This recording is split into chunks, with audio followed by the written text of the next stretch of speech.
buenas a todos, bienvenidos un día más al canal. En el vídeo de hoy voy a tratar de explicar los préstamos estudiantiles y cómo pueden afectar a la recesión en caso de que la haya en Estados Unidos, ya que puede afectar a una pata muy importante que está sosteniendo la economía estadounidense en estos momentos. Así que sin más dilación vamos al PDF en el que trataré de exponer los puntos más importantes sobre este tema.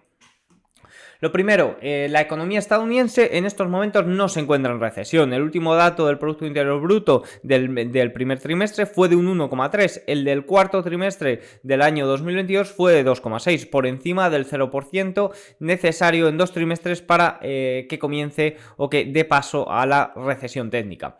Pero, ¿por qué la economía estadounidense se mantiene tan fuerte? Bueno, pues es en gran medida debido al gasto de los consumidores, que es una de las patas más fuertes y que se aceleró más de lo previsto en la última revisión, hasta el 3,8% frente al 3,7% esperado. Fijaros que, si somos objetivos, da la sensación de que los consumidores estadounidenses nada les frena, y en parte es debido a la gran cantidad de estímulos recibidos por parte de las políticas de la pandemia, para hacer frente a la pandemia COVID-19. Una de las más fuertes fue esta suspensión de los pagos de los préstamos estudiantiles, pero hubo más. Sin embargo, esta suspensión se llevó a cabo en el mes de marzo debido a la entrada en COVID, ya que estas personas, que generalmente son personas entre 18 y 44 años, en gran medida consumidores, o sea, en edad de consumir servicios, de consumir esa pata que está sosteniendo la economía, pues tenían problemas. Y esto se ha suspendido hasta en 8 ocasiones, de hecho,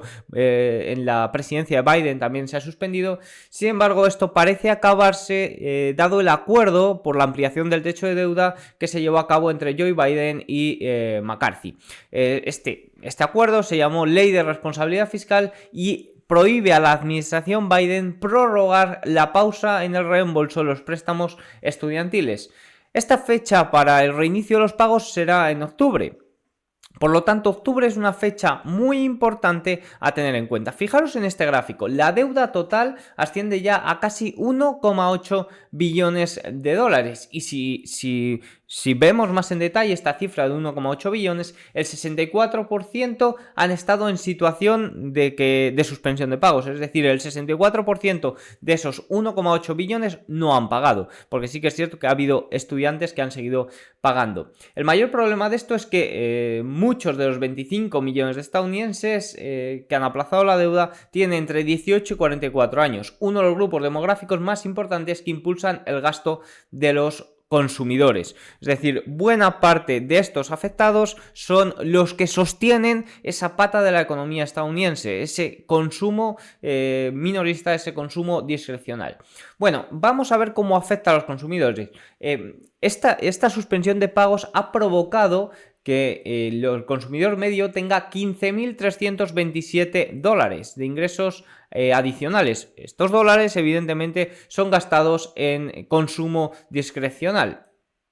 Fijaros que al principio esto fue una medida temporal de suspensión de pagos, pero claro, se ha ido prolongando durante casi 3 años que prácticamente se les ha olvidado a los consumidores que tenían que volver a pagar, por lo que han estado consumiendo, gastando ese dinero en otro tipo de gastos, en otro tipo de consumo. De hecho, si vemos también deuda de tarjetas de crédito, vemos como el consumidor está tirando de todos lados para seguir manteniendo su estilo de vida, incluso con un tipo de interés en la deuda de las tarjetas de crédito bastante elevado. Pero fijaros que, según el último estudio de la Fed de Nueva York sobre la deuda de los hogares, mostraba que la morosidad de los préstamos estudiantiles, que hasta 2020 era la más alta de todos, se desplomó hasta casi cero gracias a esta moratoria. Evidentemente, si no pagan y el que ha seguido pagando realmente es el que se lo puede permitir, el que puede pagar esos 350, 390 dólares al mes sin ningún problema, vemos cómo esto en octubre puede reiniciarse al alza bastante importante, porque fijaros cómo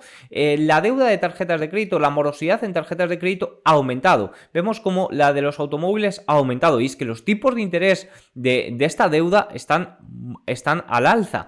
Por lo tanto, es esperable que, si la deuda de los préstamos estudiantiles era muy elevada en su día, también recupere a partir de octubre estos niveles tan altos. Y esto es un gran problema. ¿Por qué es un gran problema? Porque más de 40 millones de estadounidenses que son los afectados, 25 millones en edades de gran gasto de consumo discrecional, tienen que pagar ahora entre 350 y 390 dólares al mes. Esto es dinero que van a dejar de consumir en servicios, en lo que sostiene la economía. Fijaros, aproximadamente para un salario medio para este tipo de personas de 57.000 dólares, que nos da, estos datos nos los da Barclays, que sí que es cierto que hay datos superiores, datos de 65.000, datos de 68.000, también he leído datos menores, pero bueno, este es el dato de Barclays, que es de 57.000 dólares de ingresos anuales antes de impuestos. Fijaros que estos 350-390 dólares al mes suponen un 8%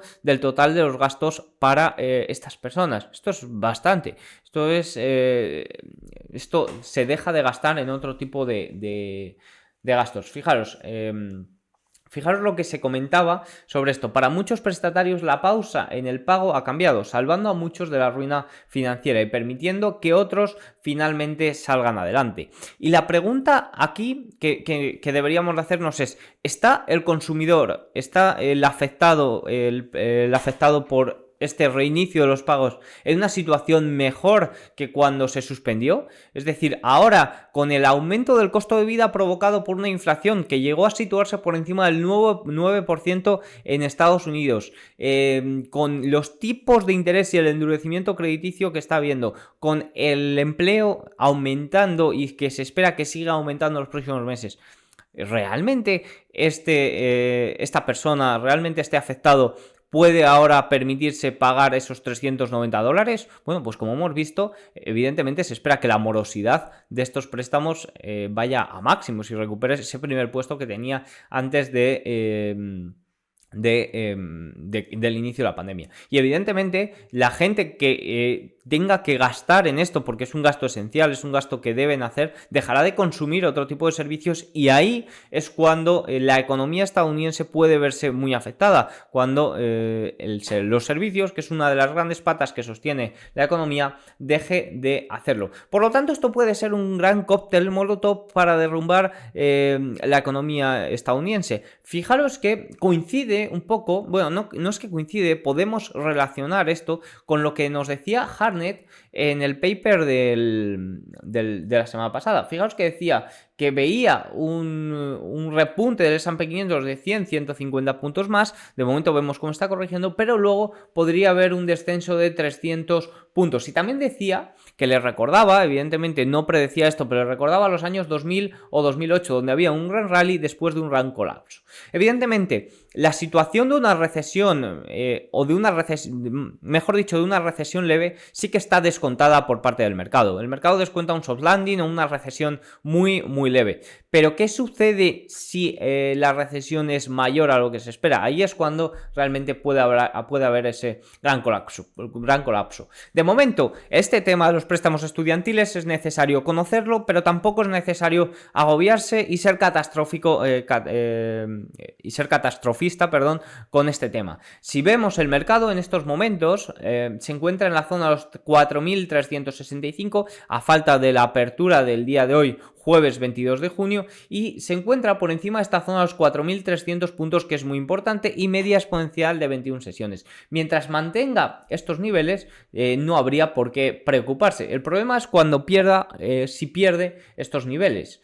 Ahí sí que podríamos visitar cotas más bajas, incluso los 4.100 puntos, con ese retroceso de 300 puntos que nos indica Hartnett. Por lo tanto, el problema de los préstamos estudiantiles está ahí, es muy grave, y en octubre, cuando se reinicie, veremos qué consecuencias tiene para el consumidor estadounidense, que de momento parece que pueden ser graves, pero poco más. De momento hay que monitorizar el mercado, se mantiene por encima de ese soporte de los 4.300 puntos, y habrá que vigilar tanto la economía estadounidense como los mercados. Recuerden que no van totalmente ligados. Al final el mercado ya ha descontado una cosa, y lo que puede suceder, lo que puede afectar demasiado al mercado, es si sucede algo que no tiene descontado del todo, como puede ser un gran colapso en el consumo discrecional, en el gasto de servicios por parte de los consumidores inversores minoristas.